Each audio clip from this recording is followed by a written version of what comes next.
ಇಂಥ ಒಂದು ಸಂಕಷ್ಟದ ಸಮಯದಲ್ಲಿ ನಮ್ಮ ರೈತರ ಸಾಲ ಮನ್ನಾ ಮಾಡ್ರಿ ಅಂತ ನಾವು ಕೇಂದ್ರ ಸರ್ಕಾರಕ್ಕೆ ಕೇಳಿದಾಗ ಸರ್ಕಾರದೊಳಗಿರುವಂತ ನಾವು ಏನ್ ಹೇಳಿದ್ರು, ನಮ್ಮ ಹತ್ರ ರೊಕ್ಕ ಇಲ್ಲ. ಮಾನ್ಯ ಯಡಿಯೂರಪ್ಪ ಅವರು ಇದೇ ಸದನದೊಳಗೆ ಹೇಳಿದ್ರು, ರೈತರ ಸಾಲ ಮನ್ನಾ ಮಾಡ್ರಿ ಅಂತಂದ್ರ ಅವ್ರಂದ್ರು ನಮ್ಮ ಹತ್ರ ರೊಕ್ಕ ಪ್ರಿಂಟ್ ಮಾಡೋ ಮಷೀನ್ ಅದ ಏನಂತ ಕೇಳಿದ್ರು. ಯಾ ಸರ್ಕಾರ ರೈತರ ಸಾಲ ಮನ್ನಾ ಮಾಡ್ರಿ ಅಂತಂದ್ರೆ ನಮ್ಮ ಹತ್ರ ರೊಕ್ಕ ಇಲ್ಲ ಅಂತ ಇತ್ತು, ಅದೇ ಸರ್ಕಾರ 2014ರಿಂದ 2024ರವರೆಗೆ 14 ಲಕ್ಷ ಕೋಟಿ ಉದ್ಯಮಿಗಳ ಸಾಲ ಮನ್ನಾ ಮಾಡ್ಯಾರ. ಅದಾನಿ, ಅಂಬಾನಿ, ನೀರವ್ ಮೋದಿ, ವಿಜಯ ಮಲ್ಯ ಸಾಲ ಮನ್ನಾ ಮಾಡಕ್ಕೆ ಹತ್ರ ರೊಕ್ಕ ಇತ್ತು. ಆದ್ರೆ ರೈತರ ಸಾಲ ಮನ್ನಾ ಮಾಡ್ರಿ ಅಂತಂದ್ರ ರೊಕ್ಕ ಇಲ್ಲ. ನಮ್ಮ ಕರ್ನಾಟಕ ರಾಜ್ಯದೊಳಗ ನಾವು 2 ಬರಗಾಲವನ್ನ ಕಂಡ್ವಿ. ಸತತವಾಗಿ 2 ಬರಗಾಲವನ್ನ ಕಂಡಿರುವಂತಹ ನಮ್ಮ ಕರ್ನಾಟಕ ರಾಜ್ಯಕ್ಕೆ 35,000 ಕೋಟಿಯಷ್ಟು ಹಾನಿ ಆಗೈತಿ.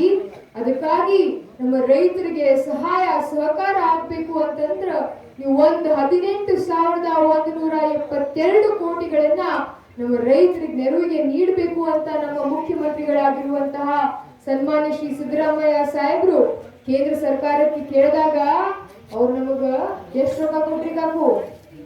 ಎಷ್ಟು ರೊಕ್ಕ ಕೊಟ್ರಿ ಕಾಕಾರಿ? ಮೊನ್ನೆ ತನ 1 ರೂಪಾಯಿನೂ ಕೊಟ್ಟಿದ್ದಿಲ್ಲ ಅವರು. ನಮ್ ಕೈಯಾಗ ಒಂದು ಏನ್ ಕೊಟ್ಟಿದ್ದೀರಿ? ಜೋರ್ ಹೇಳ್ರಿ. ಮತ್ತ ಹಿಂದಿನವರು ರೊಕ್ಕ ಕೊಟ್ಟಾರ, ಅವ್ರು ನಾವು ಹೇಳಲಾಗ್ಯಾರ ನೋಡ್ರಿ ಕಾಕಾರಿ. ನಿಮಗೇನ್ ಕೊಟ್ಟಾರ ರೊಕ್ಕ? ಯಾರು ತಗೊಂಡಾರ? ಯಾರು ಇಲ್ಲ. ಯಾರಿಗೂ ಕೂಡ 1 ರೂಪಾಯಿನೂ ಕೂಡ ಕೊಟ್ಟಿಲ್ಲ. ನಮಗ ತ್ರಾಸ ಆಗತೈತಿ ಅನ್ನುವಂತಹ ದೃಷ್ಟಿಕೋನದಿಂದ ನಮ್ಮ ರೈತರ ಒಂದು ಸಮಸ್ಯೆಗಳನ್ನ ನಾವು ಪರಿಹಾರ ಮಾಡ್ಬೇಕು. ಅವರ ಒಂದು ಎಲ್ಲಾ ಸಮಸ್ಯೆಗಳಿಗೆ ನಾವು ಎತ್ತಿಡಿಬೇಕು ಅನ್ನುವಂತಹ ಉದ್ದೇಶದಿಂದ ನಮ್ಮ ಮುಖ್ಯಮಂತ್ರಿಗಳು ಸುಪ್ರೀಂ ಕೋರ್ಟ್ಗೆ ಹೋಗಿದ್ರು. ಸುಪ್ರೀಂ ಕೋರ್ಟ್ ಅವರಿಗೆ ಚೀಮಾರಿ ಹಾಕಿದ ನಂತರ ಅವ್ರು ನಮಗೆ ಹೇಳ್ತಾರ, ನಾವು ನಿಮ್ಗ 3,425 ಕೋಟಿ ಎಷ್ಟು ಕೊಡ್ತೀನಿ ಅಂತ ಹೇಳಿದ್ರಿ ಕಾಕರಿ. ನಾವು ಕೇಳಿದ್ದೆ ಎಷ್ಟು ಕೇಳಿದ್ರಿ ಕಾಕರ್ನವರಿಗೆ?